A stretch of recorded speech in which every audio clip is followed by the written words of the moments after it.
Hello guys, பொதுவாக ஒரு நர்சரிக்கு போயிட்டு ஒரு செடியை வாங்குறோம் அப்படின்னா இப்போ ரீசெண்ட் டேஸில் இந்த ஒரு காயர் ஸ்டிக்கோ இல்லை மாஸ்டிக்கோ வச்சிருக்கிறத பார்த்துருப்பீங்க.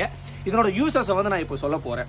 ஒரு செடியை நார்மலாக ஒரு பாட்டில் வச்சு வளர்க்குறத விட இந்த மாதிரி வைக்கிறதுனால என்ன யூஸ் இருக்குது அப்படின்னா, இந்த மாதிரி செடிகள் வளர்க்கும் போது மோஸ்ட்லி இந்த கொடி வகைகளை வந்து எல்லாருமே வளர்த்துட்டு இருப்பாங்க. இந்த கொடி வகைகளில் இந்த மாதிரி கணுப்பகுதிகள்லேருந்து உங்களுக்கு வேர்களை வளர ஆரம்பிக்கும்.